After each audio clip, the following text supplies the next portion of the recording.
Hello. Hello. Hello. Sir ಒಂದು ರಿಟಿಕ ಒಂದು ಗಾಡಿ ಕಳಿಸ್ಬಿಟ್ಟಿದ್ರಲ್ಲ ಮರ್ಸೇಜಿಗೆ. ಹಾ ಸರ್. ಮಾಡಲ್ ಎಷ್ಟು? 2012 ಮಾಡಲ್ ಸರ್ ಅದು. ಓನರ್? ಓನರ್ ಸೆಕೆಂಡ್ ಓನರ್ ಆಗಿದೆ ಸರ್ ಅದು. ಡಾಕ್ಯುಮೆಂಟ್ಸ್ ರನ್ನಿಂಗ್ ಆಯ್ತಾನ? ಹಾ ಎಲ್ಲ ರನ್ನಿಂಗ್ ಇದೆ ಸರ್. ಲೋನ್ ಇಲ್ಲ ಸರ್ ಗಾಡಿ ಮೇಲೆ? ಲೋನ್ ಏನಿಲ್ಲ ಸರ್, ಓನ್ ಯೂಸಿಗೆ ಮಾಡ್ತಾ ಇರೋದು, ಲೋನ್ ಏನ್ ಮಾಡ್ಸಿಲ್ಲ ನಾವು. ಹ್ಞೂ.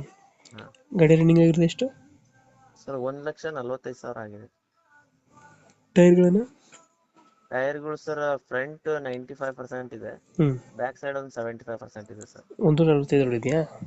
ಒಂದು 45 ಓಡಿದೆ. ಗಾಡಿ ಇಂಜಿನ್ ಎಲ್ಲ ಕಂಡೀಷನ್? ಶೋರೂಮ್ ಹಿಸ್ಟ್ರಿ ಇದೆ ಸರ್ ಅದರದ್ದು. ಇಂಜಿನ್ ಕಂಡೀಷನ್ ಚೆನ್ನಾಗಿದೆ ಗಾಡಿದು? ಹಾ ಇಂಜಿನ್ ಕಂಡೀಷನ್ ಚೆನ್ನಾಗಿದೆ ಸರ್. ಇದು ಎಲ್ಲ ಫೀಚರ್ಸ್ ಏನು ಸರ್ವಿಸ್ ಬರ್ತದೆ ಶೋರೂಮ್ ಅಲ್ಲೇ ಇಂಟೀರಿಯರ್? ಆಗಿರೋದು. Interior sir features? ಇದು ZDI ಸರ್, ಅದು ಫುಲ್ಲಿ ಲೋಡೆಡ್ ಇದೆ. ಬ್ಯಾಕ್ ವೈಫರ್ ಬರುತ್ತೆ, ಹ್ಞೂ. ಪವರ್ BMS ಬರುತ್ತೆ, ಹ್ಞೂ. ಪವರ್ ವಿಂಡೋ ಇದೆ, ಹ್ಞೂ. ಸಿಸ್ಟಮ್ ಇದೆ, ಸ್ಟೇರಿಂಗ್ ಮೌಂಟೆಡ್ ಕಂಟ್ರೋಲ್ಸ್ ಇದೆ, ಹ್ಞೂ.